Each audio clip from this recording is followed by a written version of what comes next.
Right, welcome everybody to this rainy Wednesday afternoon. I hope some of you were able to attend the Education of the Heart Common Hour event. Fabulous. Here's from 4 lovely alums talking about what their education and career meant for them, what an education of the heart means to living in the world today. I feel in some ways like this panel is a continuation of that discussion where we're talking about how recent events connected to the election, the decision of the election, and continuing conversation from there affect our community. What does it mean as members of the community on campus for the process that we went through and where we are? My name is Ray Ward. I'm the director of the Wolfman Center here on campus, Center for Social Engagement and Community Service.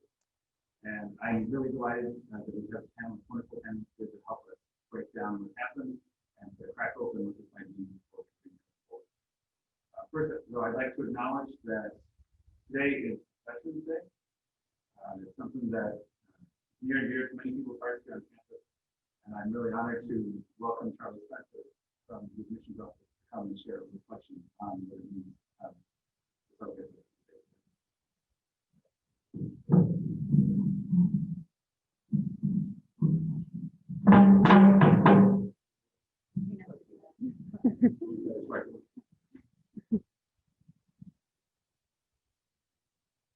Okay, thank you, Dr. Ward.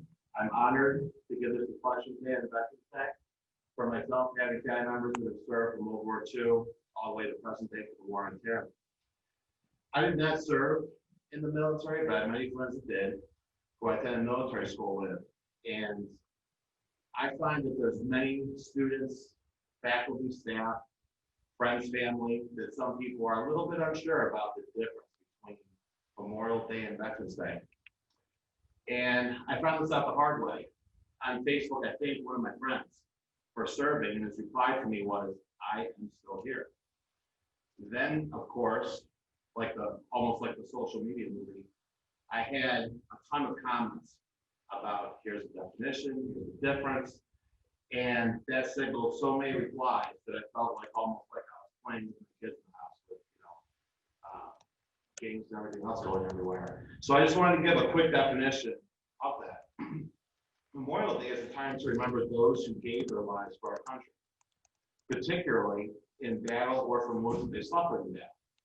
Veterans Day, you're thanking everyone for people that have served, that are with us, and that maybe not with us anymore as well. And that was an article that I took from our Pentagon as well back in November 5th, 2018. So then I come to the conclusion of how am I going to relate Veterans Day to Cabrini University? And I'm going to start off with you being the student body. What do you have in common with servicemen and women? The fact that you both adapted to new environments. The military adapts to whatever environment that they have to be assigned to according to their abilities. According to your academic major and abilities due to our worldwide pandemic, some classes are in person, some online, some hybrid, some high flex, and some of you are athletes who are working in pods as a team, just like a military spot. Some of you are student leaders, adapting to giving and helping and advocating for a cause, much like the military's community relationship work. So I just want to thank you for that. And also because of that, and because of what you've accomplished from last semester and this fall, you should be very proud, because Mother Cabrini would be proud of you due to all the obstacles that she had to adapt to and that she accomplished. You're doing the same thing. Thank you.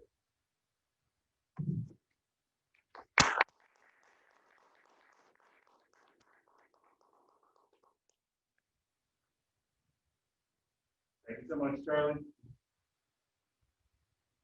And thank you to everybody who braved the weather to be in the room itself. I know that we have a number of participants here on Zoom as well. So welcome to today's 2020 Election Community Debrief. To introduce our panelists, I'm very honored to have with us Alyssa Brown, who is the Director of Counseling and Psychological Services here on campus. Michelle Filling Brown, who is the Dean of Humanities and Social Sciences. Brian Eury, the Chief of Staff, Gui Lopes, our new Director of Campus Ministry, and José Rodriguez, Chief Diversity Officer at the university. I don't feel like I need to go into extensive introductions because hopefully you're seeing people that you know and trust and like as part of our community, and that they're here to help us as a community unpack what's going on with the current situation. Today's really meant to be more of a discussion, a back and forth between the people in the room, people online, with our panelists here to share some initial reflections, some initial impressions of where we stand, and then to go from there for a sharing of comments, insights, stories, questions from members of the community. I do want to just kick off with one quick story and a final thank you to Evelyn Dete and the team of students that she had working with her to help with voter engagement. Real quick, on election day, I know that we've had students come in who had registered in Northeast Philly that didn't realize they had to be there. And Evelyn worked with Professor Mather to get that student driven up there. With another student who came in who was registered in Upper Darby, Andres Burgos, got her in a van and got her driven over. We had another student who came in right at the end of the day, said, "Can I still vote?" Got her in a van, got her over to Radnor, 7:58 p.m. She walks in and is the last person to vote in the Radnor precinct. That kind of effort amongst our students is inspiring and makes me think we have a bright future ahead of us. I just really want to give props to that whole team of students. Thank you to the students. So in that vein, I'd like to kick us off and hand this over to Alyssa Brown. Alyssa's going to talk to us a little bit about how she sees things from her office in counseling and professional psychological service. Alyssa. Thanks, Ray. Can you guys hear me okay? Yes. Yeah, okay. My name's Alyssa Brown. I'm a clinical psychologist and the director of the Counseling Center here on campus. So thank you, Dr. Ward, for hosting this panel today and creating a space where I hope people will feel comfortable exploring their reactions to this election cycle and to begin thinking about how to navigate the challenges and opportunities that lie ahead. So one of the reasons I think this election has had such an impact on all of us is because it was clear that this election was no longer just about differences of opinion that could be easily set aside as people agreed to disagree. This particular election hit on a number of deeply personal beliefs, values, and choices that impact people's everyday lives in very real ways. Physical and mental health, family status, financial security, individual rights, personal safety, and dignity. Most of us have encountered people in our lives who have very different beliefs and maybe made different political choices. And the impact of these differences can be intense. Many people find it hard to comprehend how others, especially those that they care about, could view the world so differently. We're uncertain how things will unfold moving forward. What will it look like? Who can we trust? How can we live in community and maintain relationships with people whose values appear to be so different from our own? How do we reconcile all of this with our faith and our values as human beings, with our intersecting identities within our various communities? So whether you're happy with the results of the election or not, we need to find a way to continue moving forward, to celebrate the joys we see in the world and to challenge and shape those parts of our lives and our society that feel unjust. So on a societal level, I think we need to get better at listening and understanding the deeper issues that lead people to make the political choices that they do. Certainly, there are some people demonstrating behavior that is harmful, oppressive, may seem hateful or dangerous, may seek to erase the dignity and humanity of others. But I also believe that there are a lot of people out there who voted differently than maybe you or I, who aren't at their core hateful, but maybe scared, confused, or simply lacking accurate information. We all come to be who we are with the values and beliefs that we hold because of our surroundings and our experiences. Our families, our communities, our faith teachings, our identity groups, stress and trauma, the education we received, the resources we had access to or not. People don't develop their beliefs and values in a vacuum. And I think that as a society, we need to learn more about each other and how we came to hold the beliefs and political choices that we do. That's where we can connect, and that's how we can begin to heal. Because if we only see what's at the surface of one another, we're missing a lot of opportunities to connect around our common human values and goals. That being said, as individuals, we also need to decide what our personal needs are right now. So we don't all need to reach across aisles or put ourselves in situations that are potentially unsafe, whether physically or emotionally. It's okay to set boundaries. It's okay to say no to situations or people that don't support your growth or safety. It's okay to keep working on those things in our society that are broken, but it's also okay to set limits. The deep divides that are now clear in our society didn't develop overnight, and they won't be resolved overnight. This is a marathon, not a sprint, so we all need to pace ourselves to take care of ourselves and our loved ones, and to find the places where our voices can make the most difference. People are hurt, scared, frustrated, disappointed, joyful, optimistic, relieved, confused, and sometimes all of those things in the same day. It's exhausting. So I hope that this conversation can begin to set the stage for what will likely be many more conversations in many different places and with countless people as we figure out how to make sense of where we are, how we got here, and what comes next, and how we can care for ourselves and each other in the process.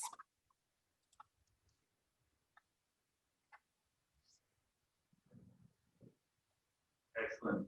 Thank you, Alyssa. I understand we're having some problems with the audio in the room. Hopefully we'll get that resolved. Gui, you'll be up next, please. Can you guys hear me okay? Yeah. My name is Gui Lopes. I am the Director of Campus Ministry. I just started a little under a month ago, so I really hope that, as Ray mentioned, that I am a safe person and that you guys, like me, as he mentioned in his introduction, since I just got here. So at least that's the goal. So here's my reflection for you all. Cardinal George Mario Borghelli was elected Pope of the Catholic Church on March 13th, 2013. He chose the name Francis after St. Francis of Assisi. We have come to know him as Pope Francis, a Jesuit from Argentina.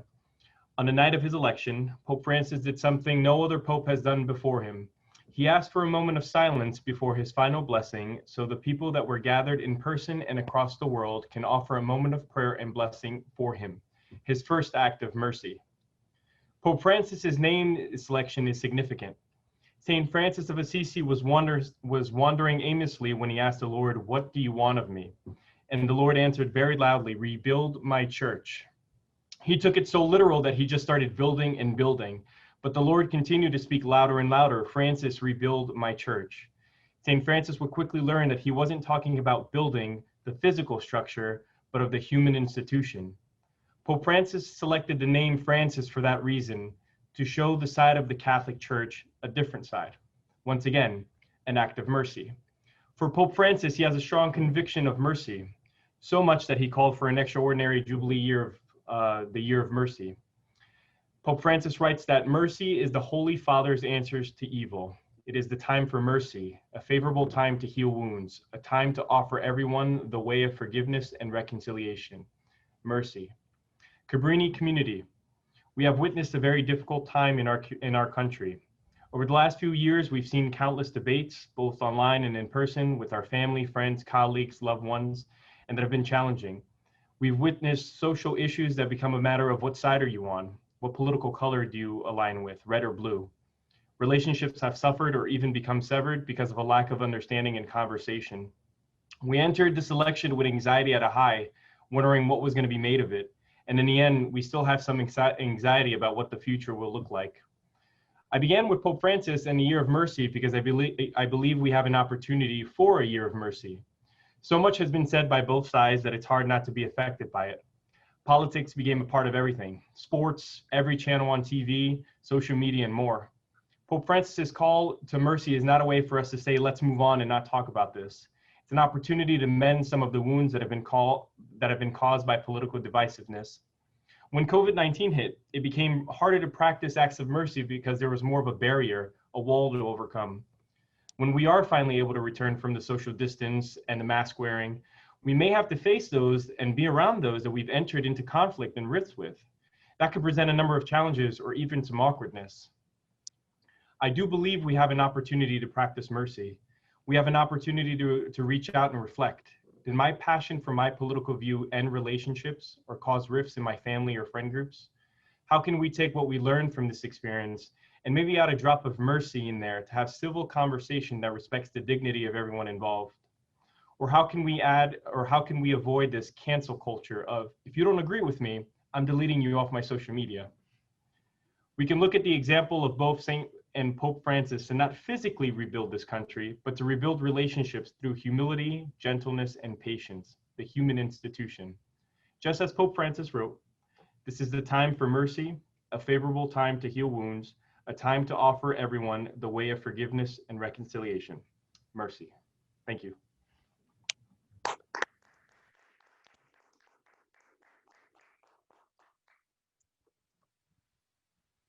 Thank you, G. Okay, and everybody in the room will just kind of leave the conversation. Okay, great. Good afternoon, everyone. I'm very excited to be here today. I'm going to really focus on exactly not what happened prior to the election, but what we can do moving forward as a group, and the importance of continuing to voice and making your voice heard. I spent a lot of time this morning in my learning community talking about that, right? We spent a little time about their reaction to it, how they felt, but more importantly, that every single year, people have an opportunity to make their voice heard. So for those who live in marginalized communities, you know, it's getting up and voting at, you know, a board of election, you know, the school board of election, or it's not only once every 4 years. You know, it's really making sure that you're mobilizing your community to move forward, to have a voice in every single thing that you can possibly do, whether it be voting in general election, primaries, volunteering. I think that's really important so people can see that you are active within this political arena. I know people were surprised when I literally spent the whole day working at the voting poll on Tuesday, and as well as the primary. And people are, well, why? Why are you doing it? It really doesn't matter. Well, it does. It matters for many reasons. One is I want to be a part of that. And more importantly, that people need to see that a person like myself is a part of this election process. Biases could come through in many different ways. One way you could combat biases within, whether it be elected officials or processes, is if you are active within the political arena in that sense. And I don't mean political in the sense of which side you're taking, but in the sense of being active within the political process. Getting to make sure that if there's someone in your community who you feel as though could serve in a leadership role within your community, whether it be a local congressperson, you know, council person in your community, or a mayor in your town, or even a state or local official. I think that's pretty important. The more active you are as a community, the more you will be able to have individuals who sees you, listens to you, understands who you are as an individual and as a community. So let's keep that momentum up moving forward and making sure that you just stopped at your vote this past week, but continue mobilizing yourself and figuring out ways that you can still contribute, whether it be locally or at the national level.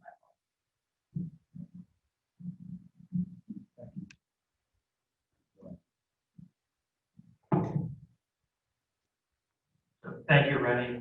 Charlie, thank you for the reflection. Thank you to all the veterans who have served in whether any capacity that they have. Before I start, for me personally, I have passion. I've always been very passionate about politics. Started off when I was 16, 17 years old, and I worked for, at that time, the Clinton board ticket. I worked for poll, as Jose mentioned, I worked for a local election poll.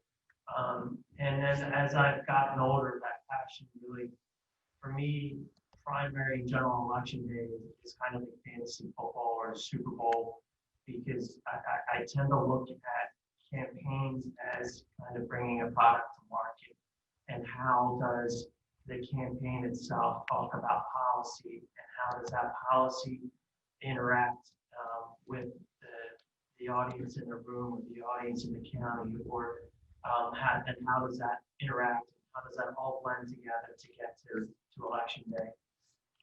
So while the dust is settling, but not have settled all the way, be respectful of the process.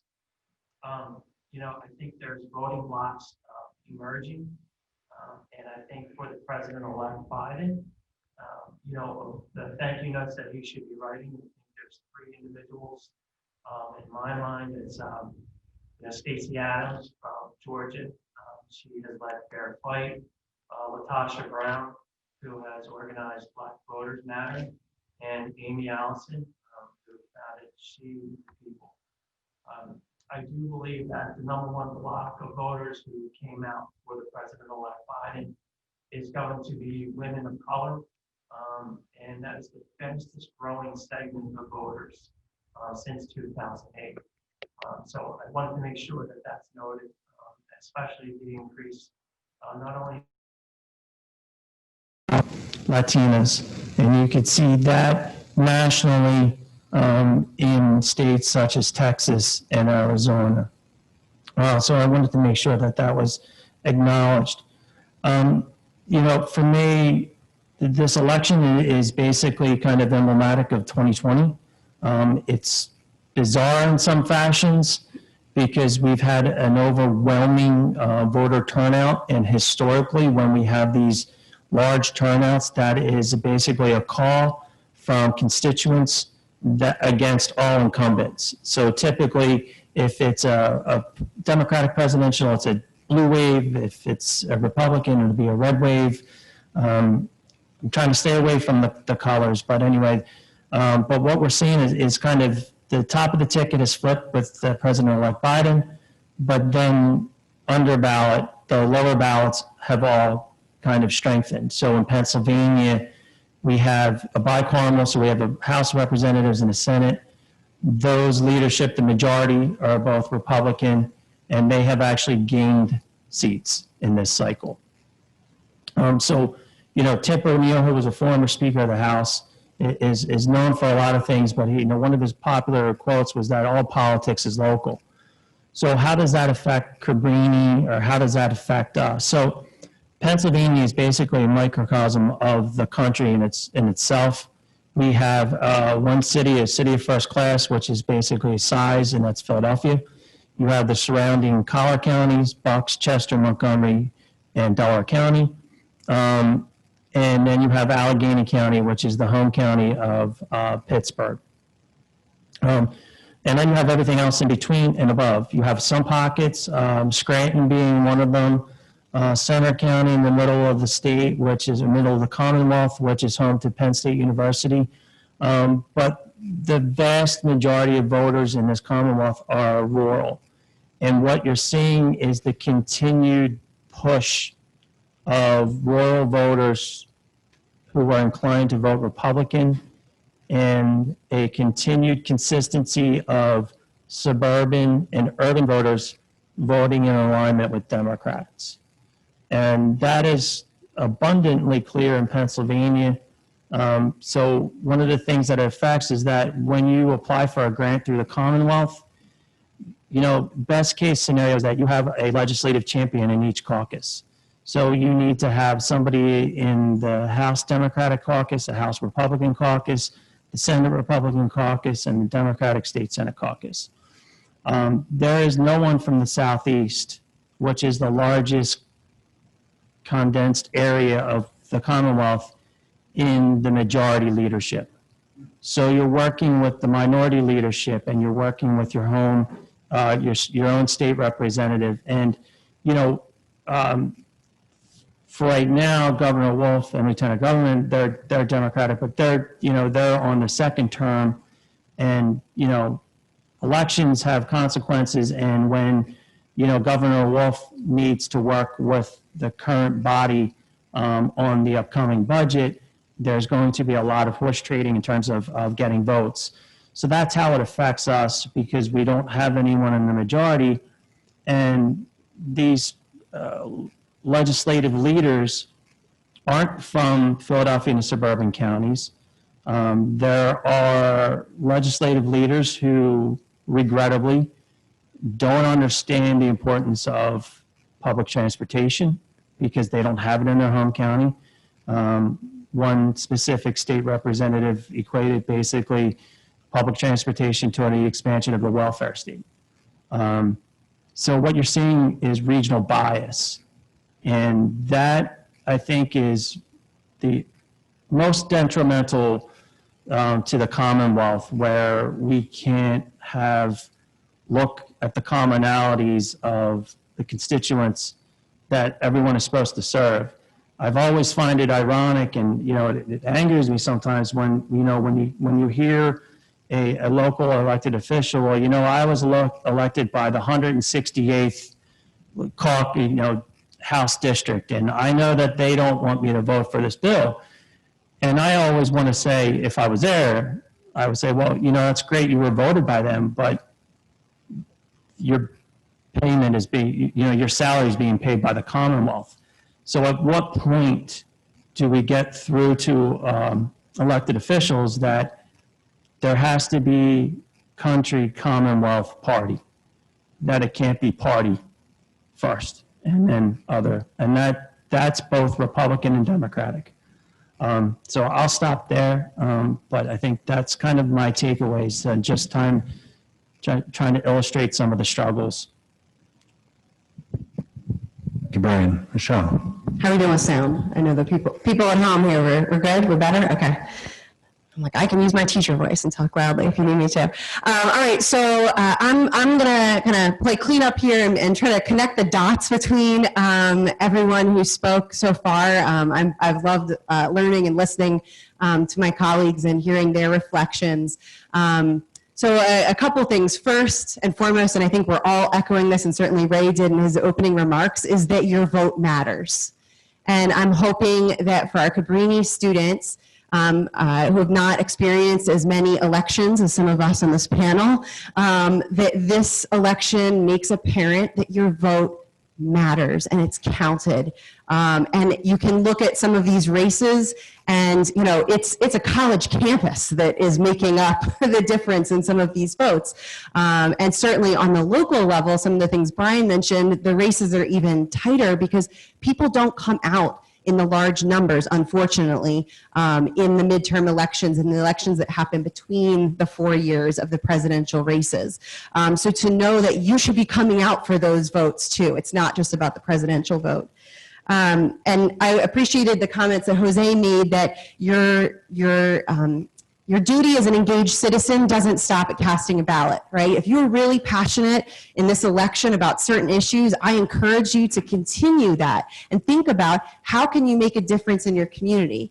G referenced, our faith traditions, and as a Christian, I really believe that this world, this amazing planet that we're on, and the things I get to experience are a gift to me that I've inherited for the time that I'm here on earth. And I believe it's my duty to pay it back with some interest to my children and the next generation. So my goal is to make my corner of the universe a better place.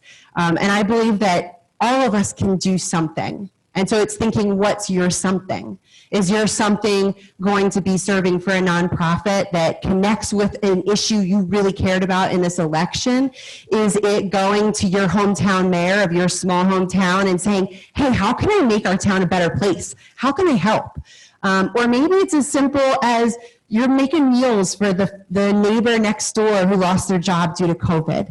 No matter how low we are in life, there's always something we can give, even if it's just our time. So to think about how you can continue to be an engaged citizen. You think about the founding of our country, we the people, right?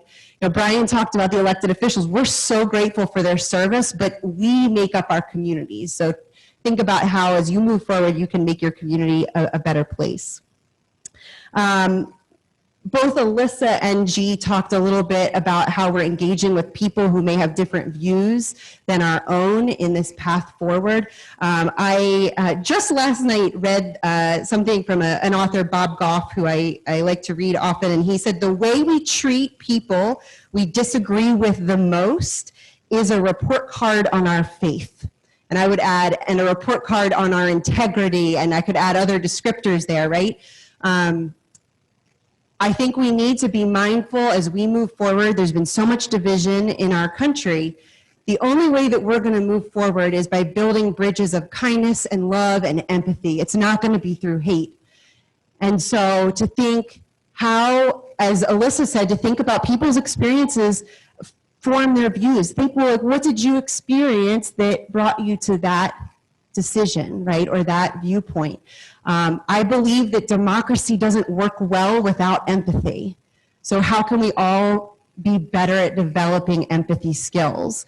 I also loved one of our students yesterday on Cabrini Day for the keynote was talking about his own research in the world and looking at YouTube videos and TED Talks.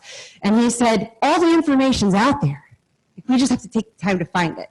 So making sure that you're really informing yourself, not relying on things that you've heard from other people as you are moving forward with empathy to relate with other people. I'd encourage our Cabrini students to think about how the issues in this election and moving forward connect with your discipline and what you're studying, right? So if you're a nursing major at Cabrini, how does health insurance and healthcare impact the way that you're going to be a nurse?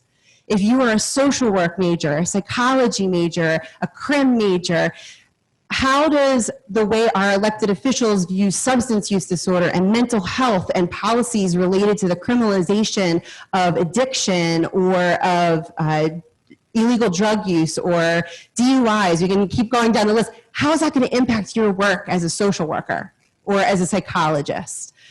So thinking about how policies impact your work and what your future work will be. And we can keep going down through the list, right? Accountants and business majors, how to tax laws, how are our relationships with other countries. It's all going to impact your work. So getting really clued in on these issues, and don't let your engagement stop with casting a vote.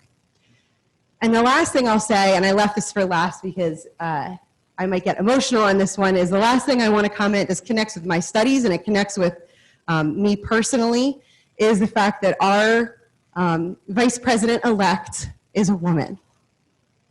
And that's significant.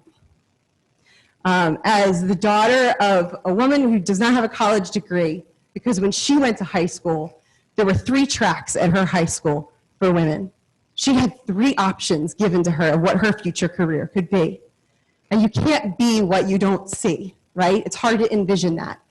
And my mom, growing up in a small city, growing up with not a whole lot of money, without the opportunity to go to another town for school, the college that was within walking distance of her house in 1962 when she graduated, they didn't accept applications from women. And so as I sit here, obviously very privileged as a white woman and an educated white woman, I just can't help but think of how significant this moment is, that a woman of color is going to be our next vice president. That is a historical moment for all of us to recognize. And as a woman who does have a whole lot of privilege, I can still say, and this isn't a criticism, but just an observation, you know, when I sit down at a boardroom, I'm usually outnumbered by men. It's great that little girls are going to be able to grow up seeing their possibilities are not limited. Forgive me, I'm speaking in very binary terms of gender, but that's where we are, right? So this is an amazing moment. And it's an amazing moment for all of us, not just for women, but for men too. And forgive me, people who were in my husband's class last night, he talked about this, is that men need to be man enough to elevate the women in their lives.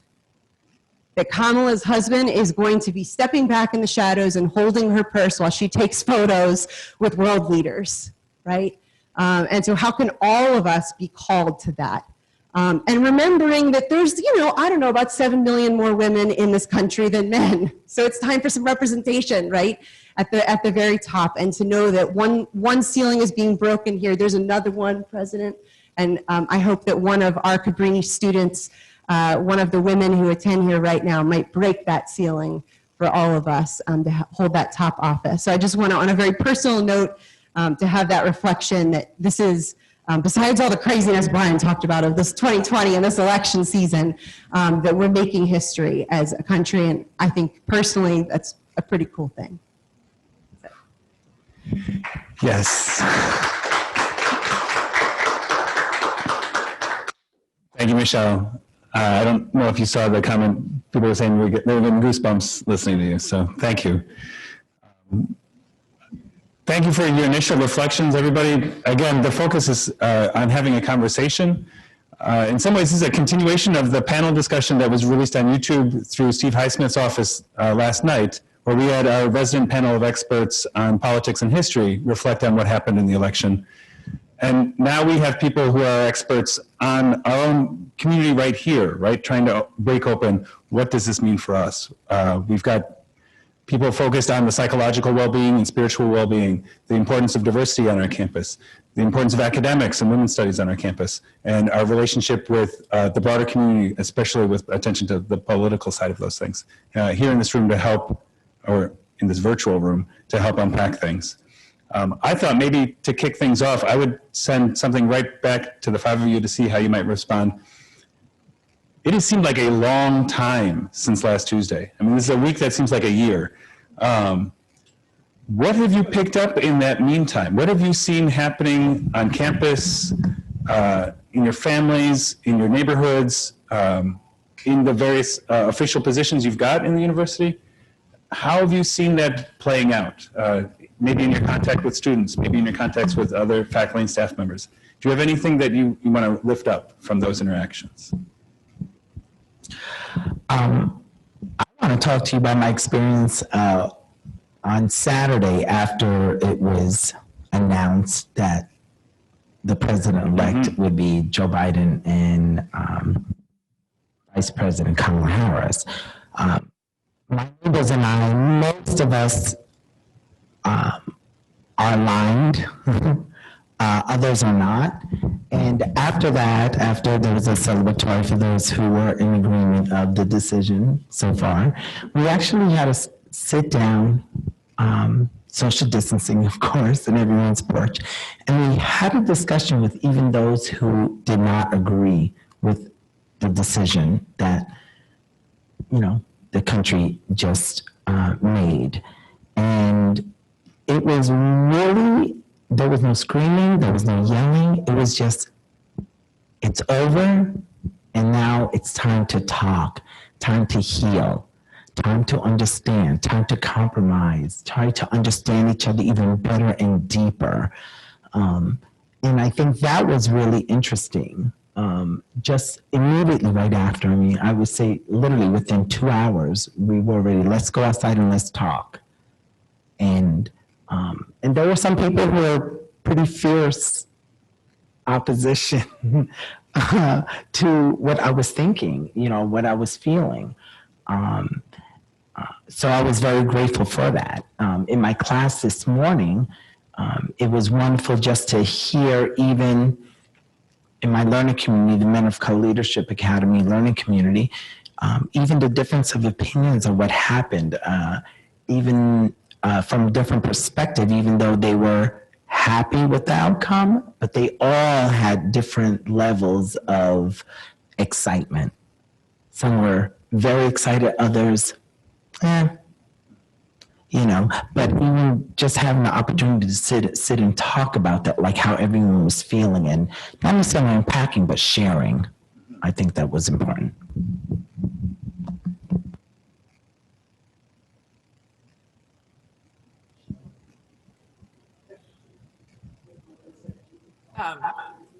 I've had a lot of conversations with students this week, and also sort of people that I know outside of Cabrini that talked about having a good night's sleep for the first time in a long time, and they hadn't realized that there was all this pent up sort of tension, and you know, they didn't realize how that was impacting them, but at least with an answer, you know, of what comes next, there was this sense of a lot of that kind of tension and anxiety was kind of released.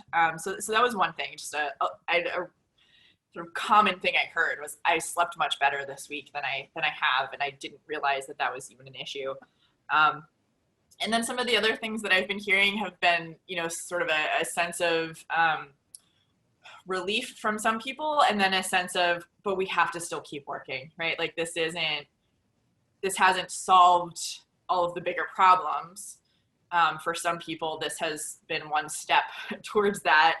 But just, you know, I think there was an election fatigue on top of COVID fatigue, and there's a sense of like, and we still have to keep doing this, right? So kind of that sense of a bit of a reprieve. We can relax a little bit if people got the kind of results that they were hoping for, but then also a sense of there's still a lot of work to do, and you know, we have to sort of regroup and kind of energize to keep moving in that direction.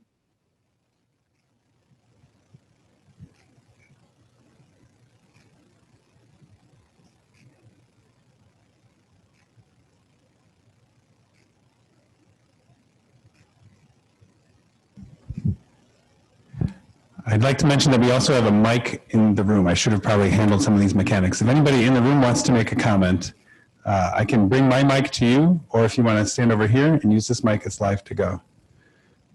I think I haven't seen any questions come up in the chat. A lot of people appreciating the reflections.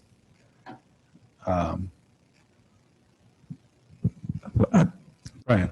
So, you know, from a lot of the conversations in government affairs, but also with other colleagues, you know, voting by mail, I mean, first of all, you can't acknowledge this whole thing that is being done in a virtual world.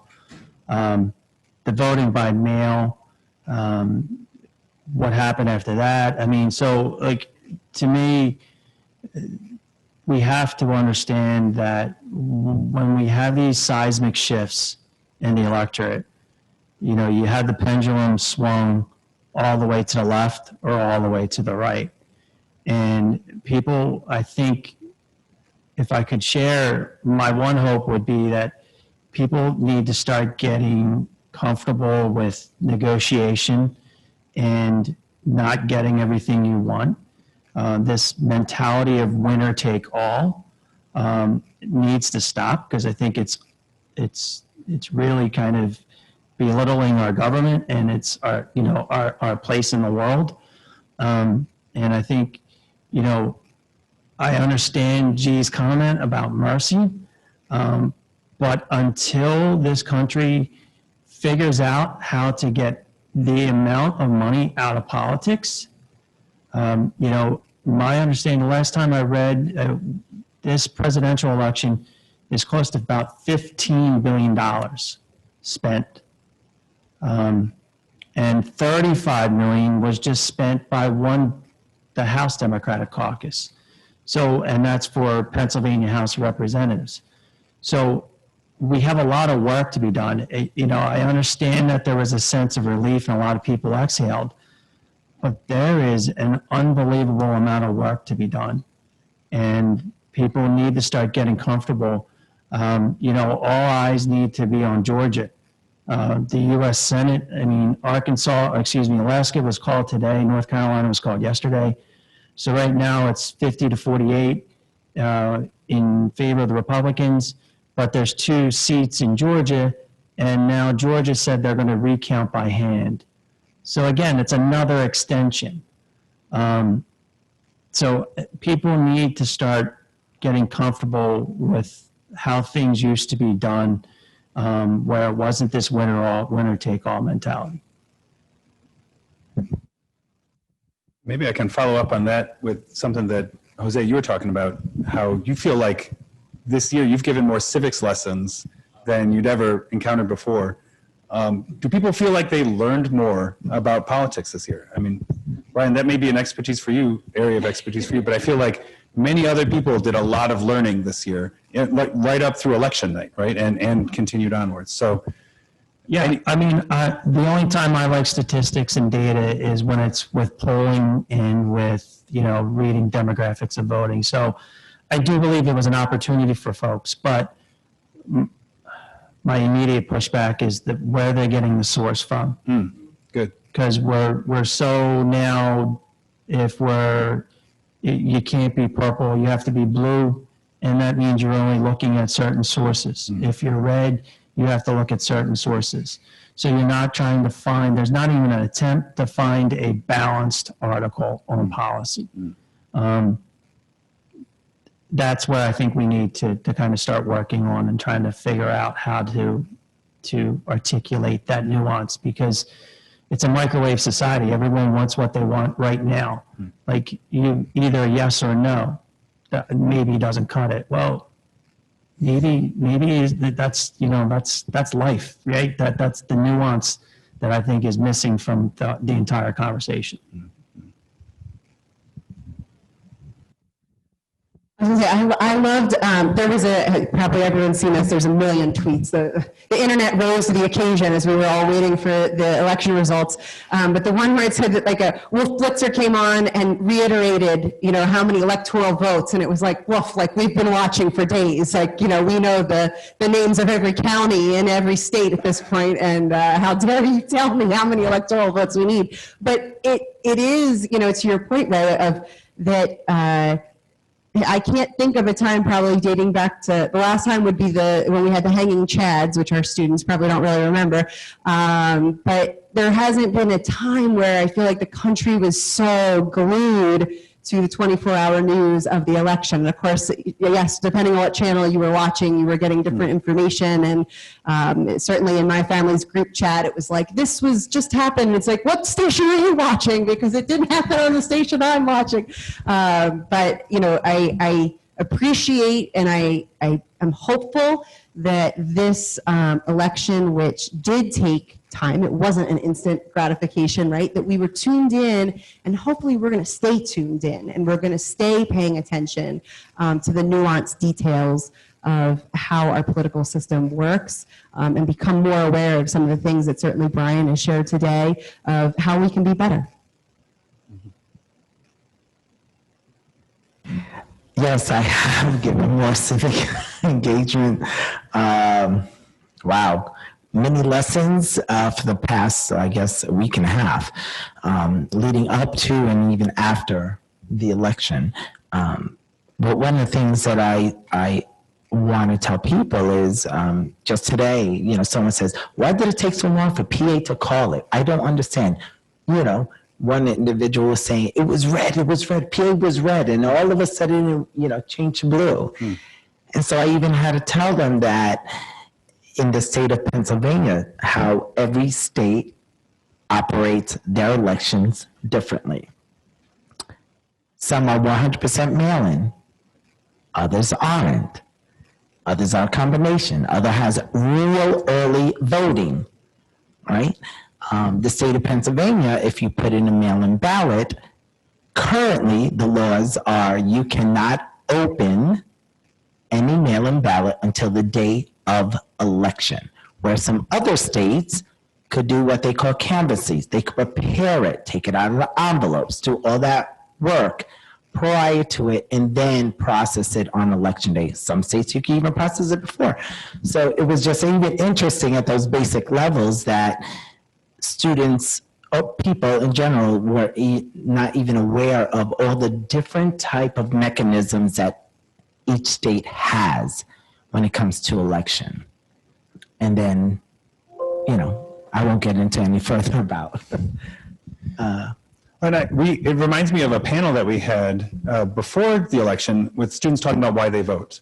And we had Chardonnay White here talking about how she entered college in the year that Donald Trump won the presidency. And that shaped her entire college career. And I think for any college students now that are living through this shapes what they're perceiving as normal, right, in the elections. They can't refer back to some of the experiences that we've had. We've had students who were born in 2000 when those hanging chads were part of the problem.